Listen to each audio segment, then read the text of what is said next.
सभी को जय सिया राम। रामचरितमानस के लंका कांड का दोहा संख्या 10। सुना सिर सत सरिस सो संतत करई बिलास। इंद्र के समान, सैकड़ों इंद्र के समान, एक इंद्र नहीं, सैकड़ों इंद्र के समान रावण निरंतर भोग विलास में लिप्त है। परम प्रबल रिपु शीस पर, तद्यपि सोच न त्रास। यद्यपि उसके सिर पर परम प्रबल शत्रु आ खड़ा हुआ है, तब भी उसको कोई सोच नहीं है, कोई चिंता नहीं है, कोई भय नहीं है, कोई फिक्र नहीं है। अब देखिए, द्वंद्व, यहीं से द्वंद्व की स्थिति हमको समझ में आती है। निश्चिंत होना अपने आप में तो अच्छी बात है, सोच में न पड़ना अपने आप में अच्छी बात है, लेकिन उस निश्चिंतता के पीछे क्या है? कहीं उस निश्चिंतता के पीछे अहंकार तो नहीं है? तो यदि अहंकार है तो आपका अमंगल हो जाएगा। लेकिन निश्चिंतता के पीछे, और अहंकार किस बात का है? वहां लिख दिया है गोस्वामी जी ने, करई संतत करई विलास।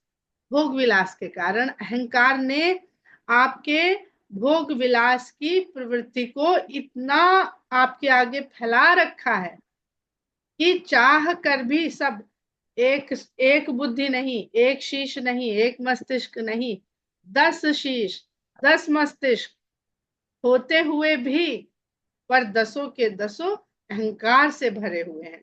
तो इसको मन में रखते हुए आगे के प्रसंग को सुनिए, समझिएगा, तो आप लोग को बहुत सरलता रहेगी। यहाँ सुबेल सैल रघुबीरा, यहाँ सुबेल पर्वत पर राम उतरते हैं। उतरे सेन सहित अति भीरा। हाँ, सुबेल भी, सुमेरु और सुबेल, ये सब हमारे शरीर के भीतर की जो आध्यात्मिक, शरीर की जो आध्यात्मिक स्टेशन है कहना चाहिए। हम लोग चक्र के बारे में पढ़ते हैं, तो वो हमारे आध्यात्मिक उत्थान के स्टेशन है। मूलाधार से हम आरंभ करते हैं और आगे बढ़ते बढ़ते बढ़ते जैसे जैसे हम ऊपर जाते हैं, तो वहां पर हमको अधिक कठिनाई आती है, क्योंकि अहंकार वहीं विराजमान है। और अहंकार का जो स्वरूप है वो अंधकार है,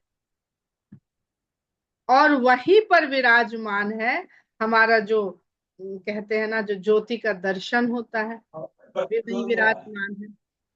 अब अंधकार कितना गहरा है? अंधकार उतना गहरा होगा अहंकार जितना मजबूत हो। अहंकार क्षीण होने लगेगा तो अंधकार वैसे ही क्षीण होने लगेगा, जैसे सूर्य उदय से पहले सूर्य के किरण के आगमन की सूचना मात्र से अंधकार क्षीण होने लगता। लेकिन अगर अंधकार इतना इतना प्रबल है, इतना दृढ़ है कि सूर्य के उगने का तो कोई सवाल ही नहीं है, निशाचर प्रवृत्ति है, रात और दिन सबको निशा बना रखा है, सबको भोग विलास के लिए दे रखा है, हर समय भोग विलास में ही लिप्त रहना है, तो भी भगवान वहां पर चंद्रोदय करवाते हैं। तो वो कम से कम उस अज्ञान रूपी, अंधकार रूपी अहंकार में चंद्रमा का भी उदय होता है, जो इस अंधकार को कम से कम उसके आसपास छेड़ करता है। पूरा अंतरिक्ष जो है वो अंधकार से भरा हुआ है।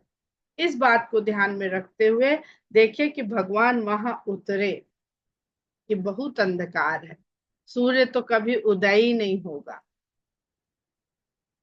तो भगवान स्वयं वहां पर उतरे। सूर्यवंशी रामचंद्र, उत्तर में है अयोध्या और दक्षिण में है लंका। इस पर हम लोग सूर्यवंशी राम की चर्चा कर रहे थे एक आध दिन में, उसका जो बचा हुआ हिस्सा था उसको फिर से पढ़ के सुन के और समझ लेंगे। तो उत्तरोत्तर वृद्धि कहते हैं। उत्तरोत्तर वृद्धि ही अयोध्या का धाम है, और उससे विपरीत दिशा में जाना लंका की ओर चल पड़ना है। अब लंका की ओर जो कोई भी जा रहा है, देखिए वहां पर धीरे धीरे धीरे धीरे नैतिक पतन है। ऋषि, साधु, सन्यासी सब बचाने का प्रयास करते हैं सत्संगत के द्वारा। अगस्त्य मुनि के ऊपर बहुत सुंदर एक लेख मिला है पुस्तक में, उसको भी पढ़ के सुनाएंगे कि अगस्त्य का अर्थ क्या है। अगस्त्य जी सबसे अधिक दक्षिण की ओर पहुंचे थे, और एक्सट्रीम साउथ में उनका ही आश्रम था। उसको भी समझेंगे हम लोग, भौतिक और आध्यात्मिक दोनों दृष्टि से समझेंगे। पर राम तो निर्गुण है ना, राम अयोध्या में भी जस के तस है, और दक्षिण की ओर जाकर के भी वो जस के तस। तो जो इस प्रकार आसपास की परिस्थितियों के गुणों से प्रभावित न हो, वही निर्गुण है। जो समरूप है ना, राम सदा समरूप है, तो वही व्यक्ति तो कर सकता है वहां पर जाने की हिम्मत, जिसको पता है, या उसका भक्त अंगद जैसे लोग भी डर जाते हैं कि हम जाएंगे, पता नहीं, बहुत तात्पर्य है उसके कि वहां जाके कहीं दो तीन कारण तो हम लोगों ने सुने ही अंगद प्रसंग में, सुंदरकांड में।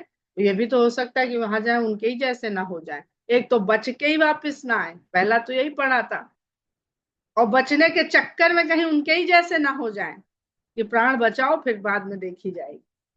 तो इस तरह से राम और हनुमान और सीता ये वहां जाने में सक्षम है, समर्थ है, उनको कोई भी प्रभाव नहीं पड़ सकता है उस क्षेत्र का। शिखर एक उतंगति देखी, परम रम्य समशुभ्र विसेखी।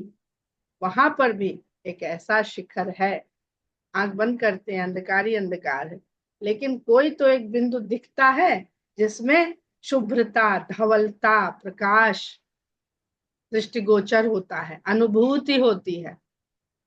तहाँ तरु किसलय सुमन सुहाए, लक्ष्मण रजनी हाथ डसाए, तापर रुचिर मृदुल मृग छाला, तही आसन आसीन कृपाला, प्रभु कृत शीस कपीस उछंगा, बाम दहिन दिस चाप निसंगा, तू कर कमल सुधारत बाना।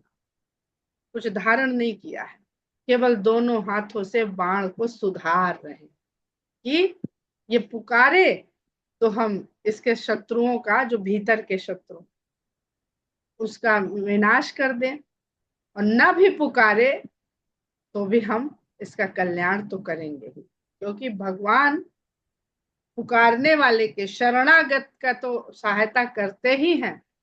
जो शरण में आने से विमुख है उसका भी कल्याण करते हैं, चाहे जैसा भी जो भी बहाना बनाए, भीतर भीतर में इच्छा होनी चाहिए उस मुक्ति की।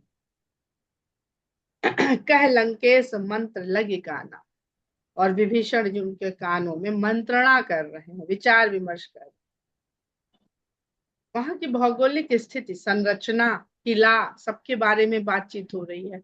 और कहते हैं हनुमान जी ने तो ऐसा ऐसा देख के सब रेकी करके आए थे हनुमान जी, कूद कूद के, और अग्नि के प्रकाश में कूद कूद के, तभी तो साफ दिखेगा।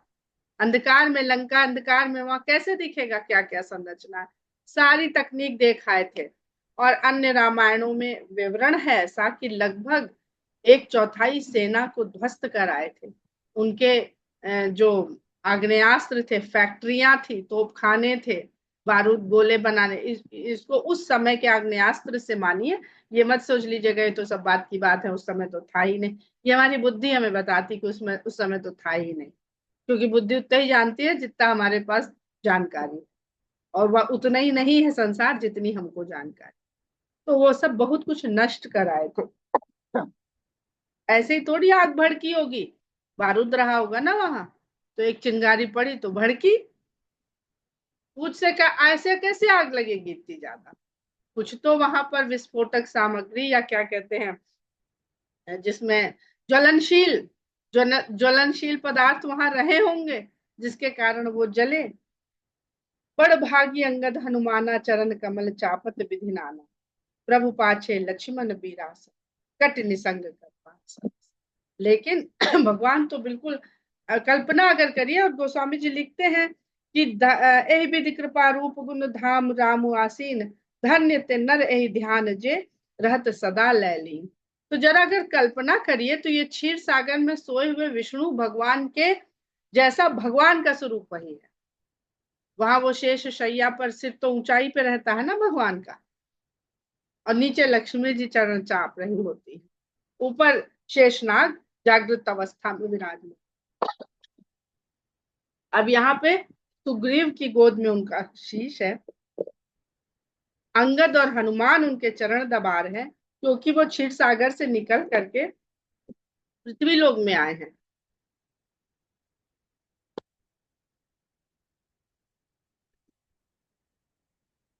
तो कुल देखिए तो गोस्वामी जी ने यहाँ पे 7 लोग लिखे हैं रामचंद्र जी के आसपास।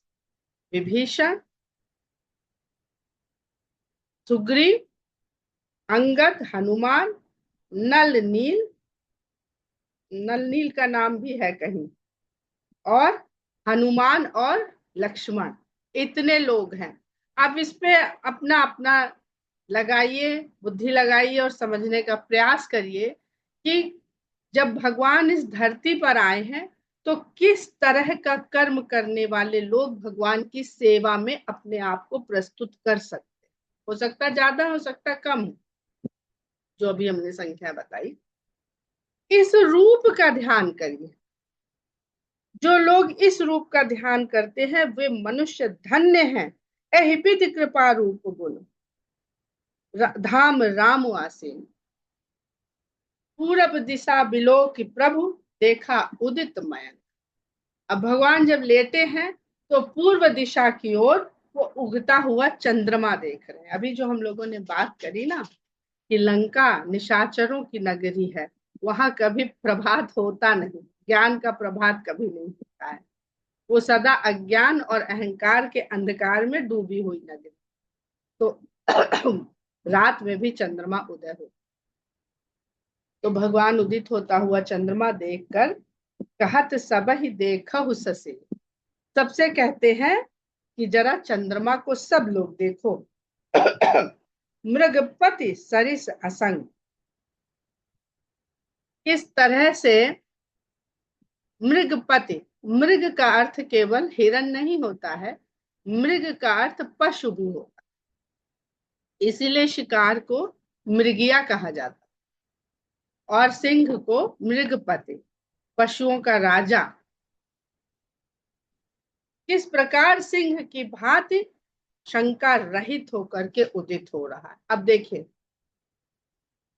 चंद्रमा उदित है अंधकार की नगरी लंका में, तो यहाँ पे कौन है जो बैठा है निश्चिंत? वो है रावण। और भगवान सूर्यवंशी, स्वयं सूर्य का तेज भगवान से ही प्राप्त होता है सूर्य को, वो यहाँ पर आ चुके हैं।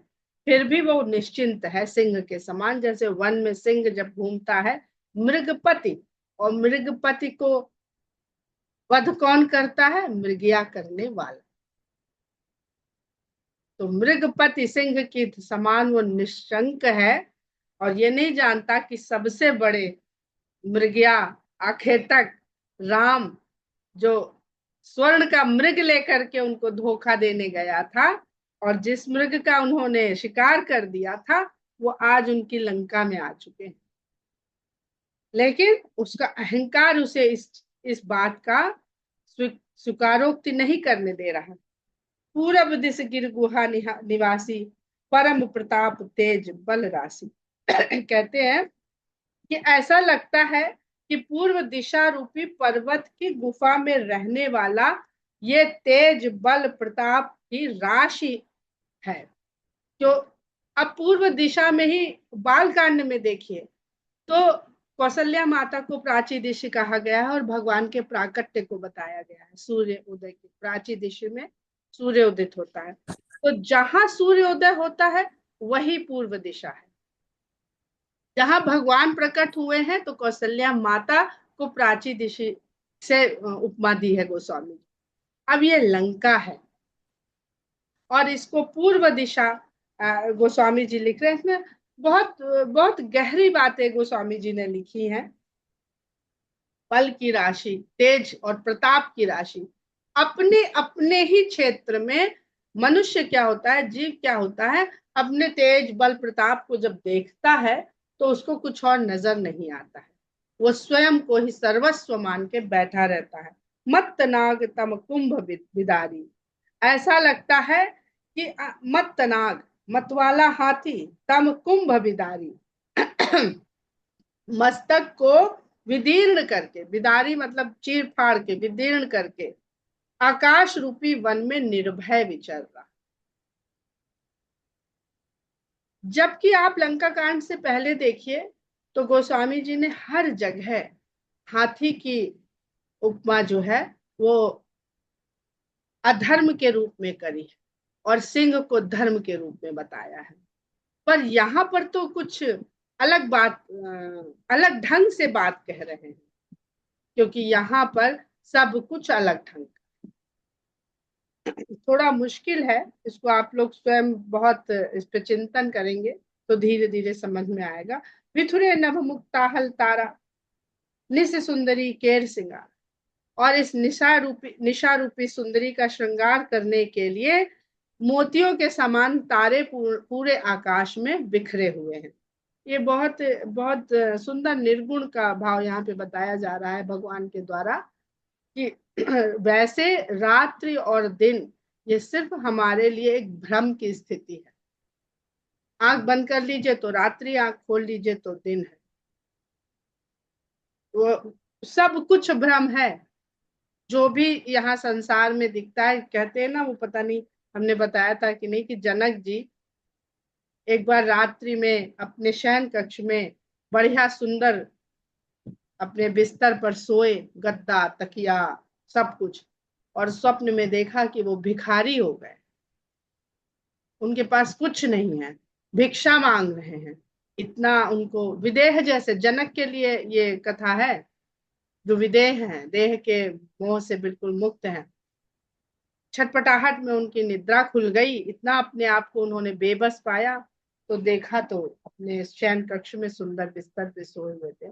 सवेरे जब सभा जुटी, सारे विद्वान लोग आए, विराजमान हुए, तो जनक जी ने, बड़ा जनक जी को ऊहापोह की स्थिति थी कि जब हम स्वप्न देख रहे थे तो हमको बिल्कुल बोध ही नहीं था, हम उसी को सत्य मान रहे थे, और तब तक सत्य मान रहे थे जब तक हम निद्रा से जाग नहीं गए। तो उन्होंने यही प्रश्न रखा कि ये सत्य था कि वो सत्य था। हम शयन कक्ष में आरामदायक बिस्तर पे सो रहे हैं, अगर ये सत्य था तो फिर हम भूल क्यों गए स्वप्न में? ये तो स्वप्न है, हम तो बिस्तर पे सोए हुए हैं, हम उसी को सत्य मान रहे थे। और अगर वो सत्य था, ये सत्य नहीं था, तो जब आंख खुली तो हम निश्चिंत हो गए कि अरे वो तो स्वप्न था, यानी मिथ्या था, झूठ था। तो कहते हैं अष्टावक्र जी ने उनको, तब तक अष्टावक्र जी को उनके सभा में स्थान मिल चुका था, उन्होंने कहा न ये सत्य था न वो सत्य था, क्योंकि सत्य कभी बदलता नहीं है। अगर आप बिस्तर पे सोए हैं, अगर ये सत्य होता तो ये आपके मस्तिष्क से हटता नहीं, और अगर वो सत्य होता तो वो फिर आंख खुलते ही जाता नहीं। भेद बस इतना है कि ये आपको जगती आंखों का सत्य लगता है, वो आपको सोती आंखों का सत्य लगता है। सत्य है कुछ नहीं, ये सत्य है ना वो सत्य। सत्य तो कुछ और है जो आप नहीं देख। तो ये जो रात्रि है, ये दिन है, ये भगवान लीला के द्वारा ये समझाने के लिए ये सब लीला करी है उन्होंने। तो यहाँ पर वही कह रहे हैं कि कह प्रभु ससी महु मेचक ताई, कहते हैं भगवान कि चंद्रमा में ये जो काला धब्बा है, कहु काह निज निज मति भाई, ये क्या है? आप लोग अपनी अपनी मति अनुसार कहिए। अब देखिए कितना सुंदर दृश्य है, भगवान लेटे हुए हैं और सबसे उन्होंने पूछा कि ये क्या है। कह सुग्रीव सुनहु रघुराई, ससी महु प्रकट भूमि कह जाए। तो सुग्रीव कहते हैं, हे रघुराई, ये जो चंद्रमा है इसमें पृथ्वी की जो छाया पड़ रही है, ये वो कालापन है, वो धब्बा है। क्यों? क्योंकि चंद्रमा चमकता तो सूर्य के प्रकाश से, अपना उसका कोई प्रकाश नहीं। तो जहां पर जितने स्थान में धरती उसके प्रकाश और पूर्ण ग्रहण की बात नहीं है, वो नहीं पड़ रहा है, वो उसका अंधकार है। मारे राहु शशि कह कोई, किसी ने कहा कि चंद्रमा को राहु ने कभी मारा था, उर महपरी श्यामता सोई। तो उसके हृदय में जो उसकी चोट लगी थी, वो चोट का काला धब्बा है। नील पड़ जाते हैं ना, चोट लग जाए तो नील पड़ जाता है। अब अपनी अपनी मति से सब कह रहे हैं, इसकी व्याख्या बहुत सुंदर है, करी भी जा सकती है, कठिन है बहुत।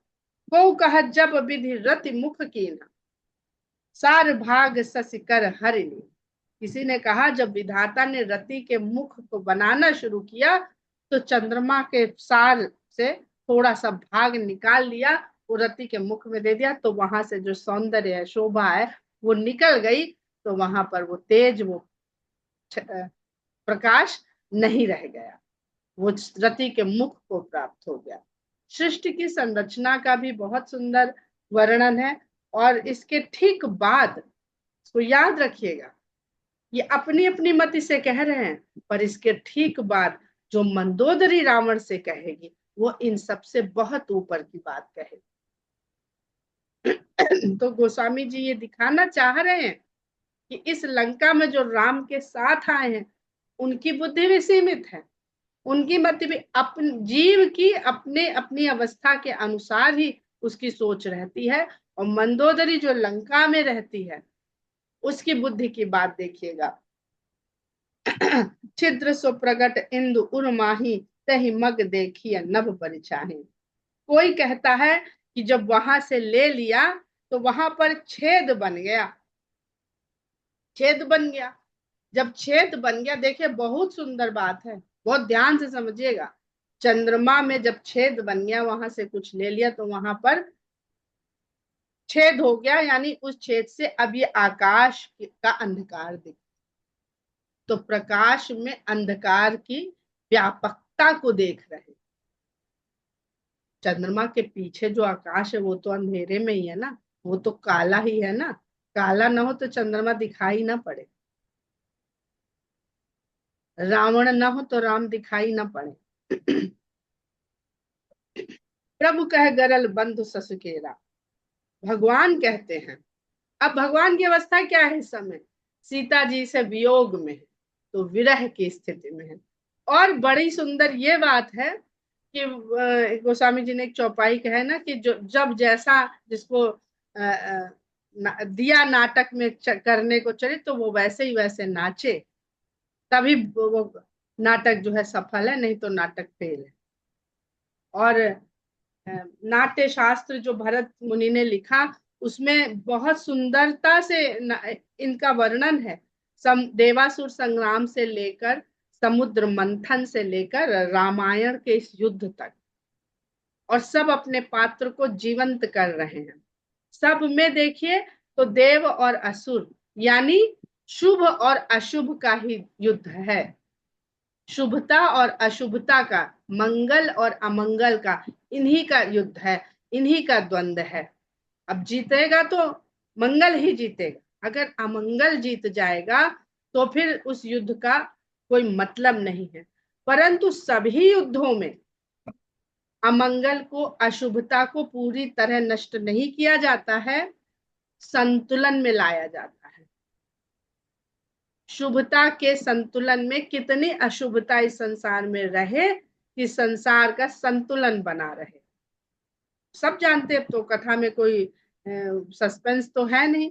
लेकिन अगर यहीं पर ये सस्पेंस ना होता और सबको पता होता कि अरे ये तो भगवान है, अरे सब ठीक हो जाएगा, तो उस नाटक का, उस फिल्म का, उस सिनेमा का या उस उपन्यास का पढ़ने में कोई आनंद आता? कोई आनंद नहीं आता। पर मजे की बात है कि ये ऐसी कथा है कि इसमें क्लाइमेक्स सबको पता है, तब भी आनंद आता है। लेकिन जब हो रहा है तब तो नहीं पता है ना किसी को। तो अगर वहां पर भगवान इस तरह से बात नहीं करे कि सीता के वियोग में उनकी अवस्था कैसी है, तो फिर ये उस पात्र के साथ न्याय नहीं कर पाए भगवान, यही तो कहा जाएगा। तो कहते हैं प्रभु कह गरल बंधु शशि केरा, चंद्रमा का विष सगा भाई है। कैसे भाई है?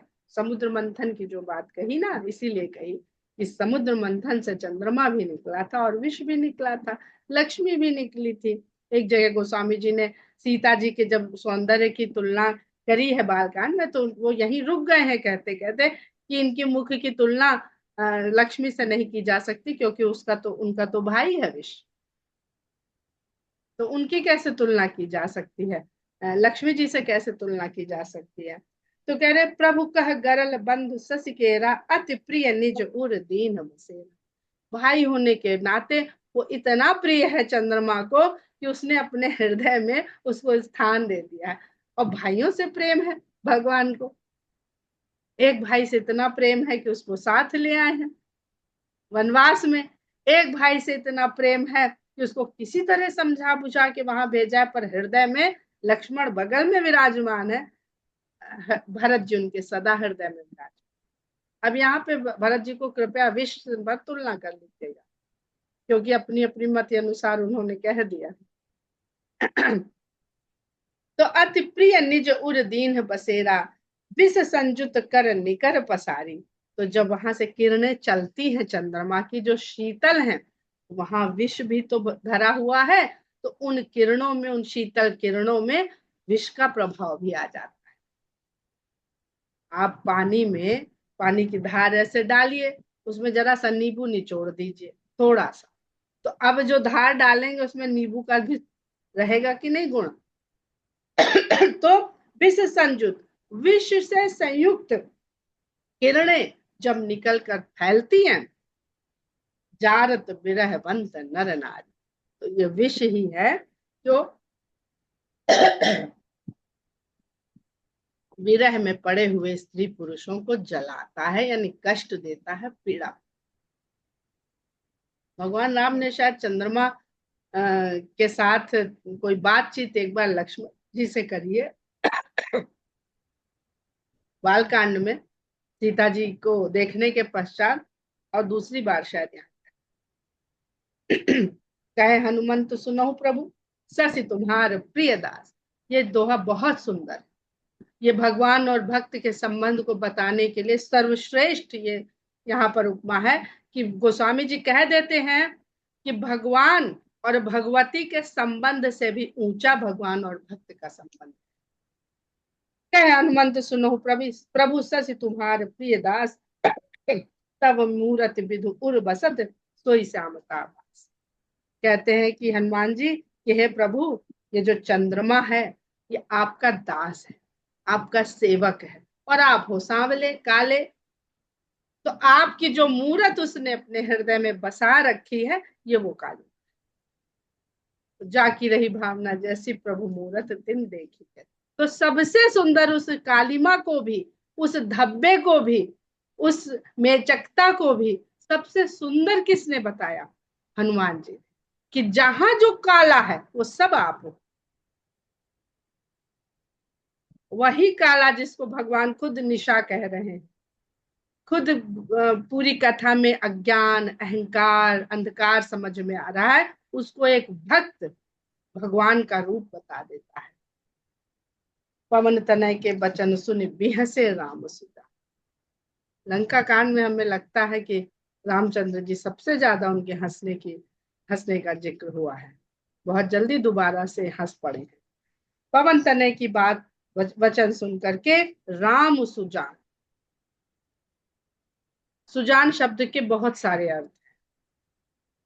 राम हंस पड़े, दक्षिण दिशा अवलोक प्रभु बोले कृपा निधान।